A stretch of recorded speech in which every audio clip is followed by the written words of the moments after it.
This episode is a special encore presentation of Work Trends.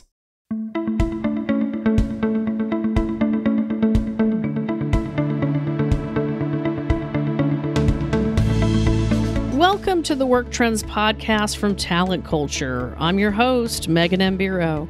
Every week, I interview interesting people who are reimagining work. And be sure to check out our Work Trends Twitter chat events calendar located at talentculture.com on the podcast page. Welcome, everyone, to the Talent Culture Work Trends podcast. Our topic today is around traditional hiring practices and how ineffective they really are for hiring leaders. At the height of the pandemic, many companies put a pause on hiring, but as businesses started to rebound, there emerged an increased need for leaders who know what to do, how to navigate changes in the world of work. The new normal, whatever that is, by the way, requires new skills and mindsets, yet many organizations are still using the same old methods to identify and track talent. 2 years ago, a study by Aptitude Research Partners showed that the growing number of companies who had invested or planned to invest in chatbot solutions and text-based recruiting methods to improve efficiency and customer satisfaction, particularly in light of the growing number of job seekers who prefer this type of communication. Today, even more companies are investing in new hiring solutions, but many are stuck in the same old. So today, I'm going to be discussing hiring practices and how businesses can take hiring to the next level. And I'd like to welcome our very special guest today, Lou Adler.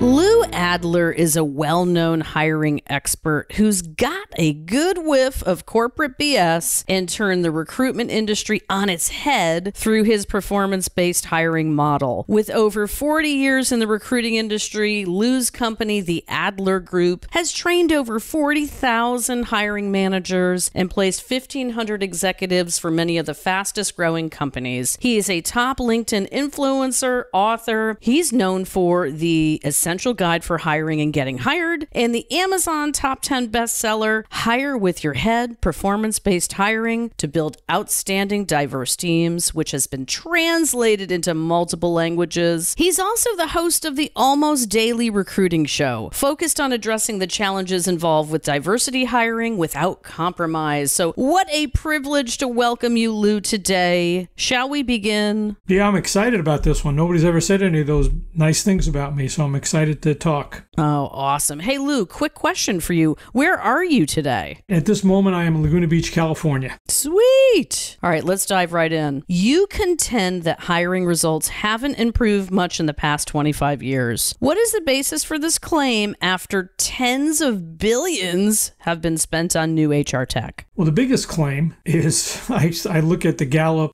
satisfaction report, which comes out monthly, and it hovers around 30 to 33% of people who are actually satisfied with their jobs. And that number hasn't changed in 25 years since they started taking it. And I saw a report last week in Fortune magazine, I think it was, might have been Forbes, that said 2/3 of new hires are disappointed in their job in the first 60 days and they want to leave. So as far as I'm concerned, things have not only not gotten better, they've gotten worse. And I contend I know the reasons why, but that's at least sufficient proof to say, hey, maybe we do have a problem. Yeah, no, and I'm with you, Lou. I think I have the same sentiment. I mean, really, we're still here having this conversation. And, let's bring in, and I'm going to air quote everybody, let's talk about the Great Resignation and all of the implications. I mean, what are you seeing here? And do you have suggestions for companies, recruiters, and job seekers around this? Well, to me, and it goes back to the underlying problem of why people are dissatisfied. And it really comes down to the point is people take jobs and they don't really know what the work is. And they don't know what the style of the manager is. And they don't know the quality of the team. And they're not 100% sure of what their expectations are. But they do see this big offer package that's 20% more than they were making. And it sounds good and they get lofty promises, you'll be doing this, this, and that, but they have very specific detail of what the package is on the start date. But 30 days later, there's no satisfaction from that. The satisfaction is driven by the work itself, the people, the company, the manager, the projects, the impact they're making. And people give that short shrift. They focus too much on the start date, not enough on the actual work they're doing. So to me, that's the underlying problem of dissatisfaction. And it's gotten worse because people are now trying to hire faster for more money. So now you got the great Great Resignation, et cetera, et cetera, et cetera. Yeah, I also just think leaders out there, some of you are lazy. That's why you and I and many others in the industry, we're still having this conversation. And that's why I am and many other important people out here are talking about the candidate experience. Why is this always left behind? Why are we not dealing with the core issues of culture? Boy, you and I could just go on, but I have to tell you, I know that you believe that referrals are the key to improving quality of hire. While companies have embraced this idea, I understand that you don't think they've gone far enough. Why do you think this? Well, from a practical standpoint, and this happened just the other day, one of the recruiters in our training program said, I'm not getting enough referrals. I asked someone for referrals, I'm not getting them. And I said, well, that's not the way you get a referral. You don't ask someone, you go on LinkedIn, and LinkedIn Recruiter has a powerful technique where you can actually search on your connections.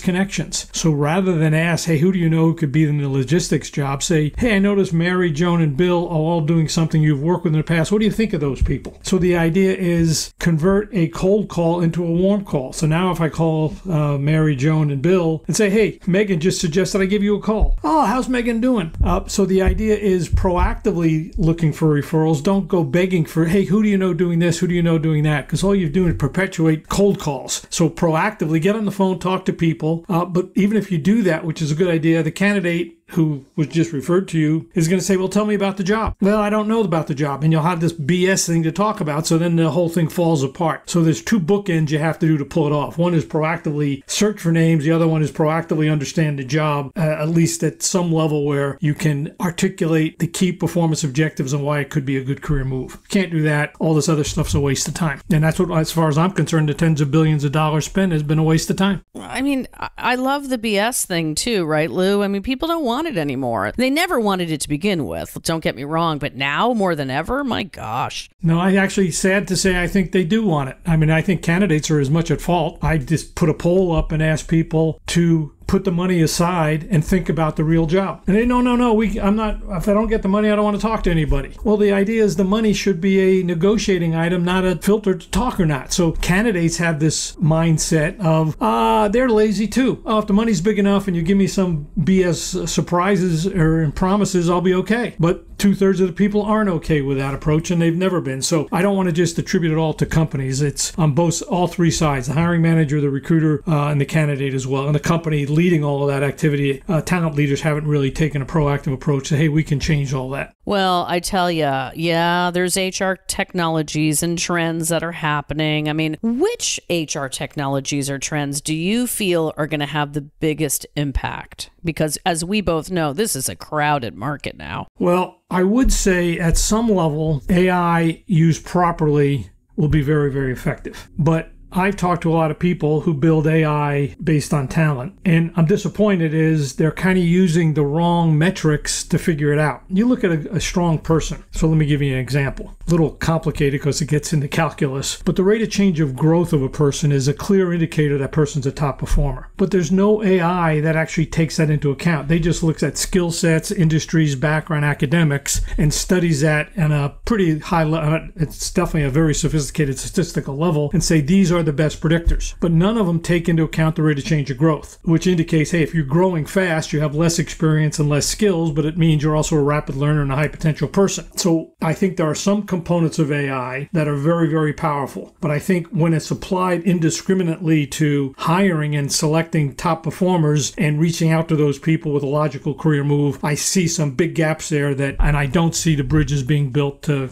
connect them. What's the biggest difference maker if you had the power over some of this? And you do, Lou. You got the power right now. You know, what would you do differently? Well, the truth is I don't have the power. I have the knowledge that I believe is correct, but I think you have HR leaders and companies that have a strategy designed, hey, let's fill jobs as fast as we can. And yet I believe the process of making that decision, should I hire this candidate? And from the candidate's perspective, should I take this job? That is a much more detailed, thorough evaluation. That's an investment on the company's standpoint in hiring this person and an investment on the candidate. Hey, should I invest my time in this company? And I don't think the tools that both sides use to make that decision are evaluated properly. I think people got competency models, they got behavioral interviewing. I think that's a Band-Aid solution, and I don't think they've really addressed the core problem. So that's what I believe to be true. We've been able to validate that in small pockets and with companies where the CEO says, yes, this is the way we're going to do it. But to put it at scale, it's very hard. Maybe we got to fill jobs. That becomes a higher priority. And probably business-wise, it is. Let's fill a job with whomever applies and the cheapest and fastest, and let's go forward.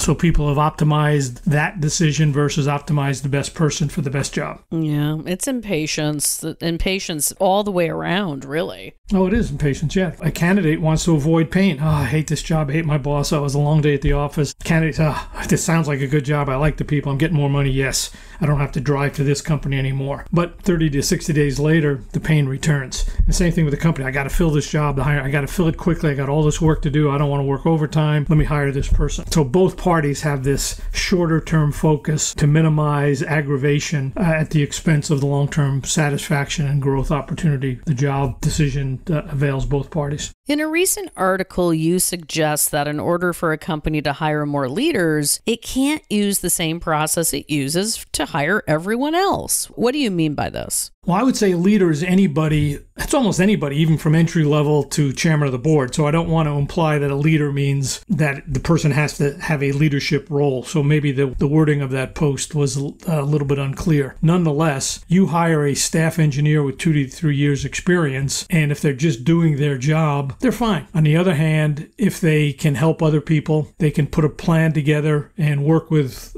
cross-functionally, guide people along, and even have an engineer can guide the product marketing people on how to best design a product. That's a leadership kind of a role, even though the person might still be a staff engineer. So the idea is that to hire those kind of people that think that way, that have those kind of capabilities to help others, help whatever their role is, whether it's engineering, accounting, marketing, it doesn't matter. Everybody can have that outsized influence. I don't think companies look at that. I mean, all those attributes I just said, where does the AI pick that stuff up? It doesn't. It just picks up, hey, you got 3 years experience, you got these skills, you got this academic background. Yes, hire you, and you're disappointed, so you'll take this job because it pays 10% more than the job down the street, and yet the job down the street might be a better career move for you. So it's all of those issues that go into the hiring decision, and I think people have tried to simplify it using criteria that doesn't really predict the best decision on both sides of the table. What single piece of advice would you give to companies, talent leaders, or hiring managers on how they can improve their hiring results? I have one client right now. It's about a $300 million company. They've got about 300 stores around the country, and we're working directly with the CEO. And I told her, I said, if you want to implement performance-based hiring, you have to only do two things. Number one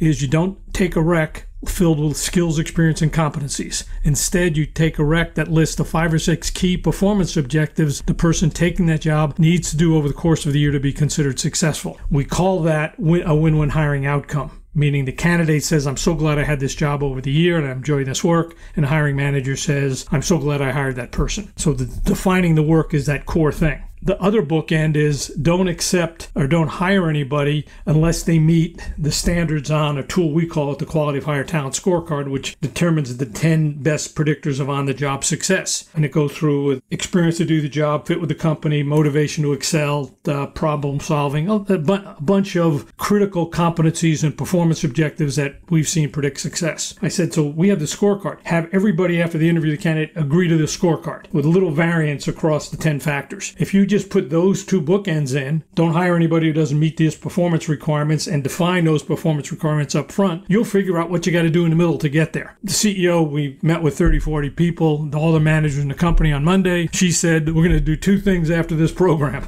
We're going to implement job descriptions that define the work, and we're going to ensure that the candidate can do this work in our environment using this scorecard. How you get there, some of you are fast learners, some of you are slow learners. We'll bring an Adler in and he's going to teach you. So we'll do it that way. I don't know if that was a setup question for you, but you got to have that kind of strategy. And then the hiring manager said, or the president of the company said, we want to raise the talent bar. We want to avoid mistakes and hire better people. And those two bookends were the thing to do it. She said, your futures are based on the quality of your people you hire, so is our company. So let's do it right. It was pretty cool. I don't find many leaders that are willing to make that statement. This woman clearly was a leader and wanted to do it. And she finally found a solution to get there. Performance. That's what it's really all about for all parties. So, I mean, why not get ahead of it, rather than dealing with the headaches 3, 6, 9, and 12 months and beyond? I mean, I have to say, you, Lou Adler, have a new book, and it's called Hire with Your Head. And in this, you describe the concept of win-win hiring. What does this mean, and how does this address all of the hiring challenges we have been discussing today? Well, as I said, I mentioned it earlier, or just a few minutes ago when I mentioned the outcome. When I call a candidate up, I tell the person, I have a couple of opportunities we're going to consider. So this is my recruiting pitch. I said, but the evaluation has to be based not on the start date package, although that's a part of it. We've got to look at a year from now. And a year from now, you, the candidate, have to see this as a clear career move. You're highly satisfied throughout that year, and you want to stay in the company because you're on a good career track. From our standpoint, from the company's perspective, the hiring manager has to say, I'm so glad we hired that person, and they're willing to invest more time and more opportunity and give you more opportunities. That's what we call a win-win hiring outcome. Hiring for the anniversary date, not the start date. The issue to get to that, though, requires a lot more work. It's not just, will you take this offer for this point in time? I have to understand the job. I have to understand the environment. The candidate has to understand, is this the right career move? Is it work that I'm intrinsically motivated to do? Can I work with this team? And can I work with the manager's style? It's a lot of variables that go along there. But our whole focus is, hey, spend more time with fewer people and make the right decision. It doesn't take any longer to do it right. But if you've got hundreds of people you're dealing with and hopefully making everybody happy, but the emphasis is on the start date package, you're going to make the wrong decision. On the other hand, if you talk with 10 or 15 good people who probably could do that work, invest more time with each one of them, you'll make the right decision. The candidate will make the right decision. Hiring manager will make the right decision. And most people don't want to do that. They want to make job changing a transaction where it's not. It's much more complicated than that. That's what win-win hiring is. Hiring for the anniversary date, not the start date. Anniversary date. How refreshing in this fast-paced world we're living in. Finally, Lou, what do you think is the biggest challenge facing recruiters and employers in the post-pandemic era? The same challenge that I had when you opened this up, Megan. The same challenge 25 years ago. If a hiring manager isn't willing to define the performance objectives of the job, no progress will be made. And you can look at every book about research of what drives employee satisfaction. Even the Gallup, when you ask me why I don't think things have changed, employees are unsatisfied. Only a third are satisfied with the work they do. It's because the hiring manager didn't clarify expectations up front. And until they do that before they hire, no progress will be made. So that's the tipping point. And that's why defining the work has got to be the key domino that drives hiring success. And if you don't want to do that, it'll be problematic if you hire a good person or not. So speed and efficiency isn't the issue. Understanding the work is the key issue, and understanding how that candidate fits within that work and that environment and that culture with that team and that hiring manager. That is a different kind of decision that every HR tech vendor is peddling today. And until that mindset changes, nothing will change. I'm sorry to be a cynic, but I've been doing this for 40 years and I haven't seen any progress. No, I hear you. And a lot of it is, if we would just get out of the BS, as you say, and get into performance, I agree with you. I think it is the secret sauce that no technology in the world is going to take on 100%. There's got to be humans and people involved here. Yeah, that's why I say hiring is a high-touch process, and we try to make it a high-tech process. So, and until we get this balance of high-tech and high-touch, which is possible, we've seen it happen, but hiring manager has to be fully engaged, and they have to have a recruiter who is willing to, it's just like a good salesperson. A good sales rep knows his or her product line. It's not just, hey, buy this thing at this price. And yet recruiters are selling a transaction, not a career. And that, to me, is a fundamental problem. Lou Adler, thank you so much for stopping by and sharing your sage today. Happy to be here. Thank you very much for having me. Thanks for joining us today, and I hope you enjoyed today's conversation as much as I did. You can hear all of our Work Trends podcasts on Spotify and Apple Podcasts and beyond. And be sure to subscribe so you can listen on the go and stay up to date on all the latest news you need. Catch up with you next time, and I hope today's information made you wiser, happier, and more informed.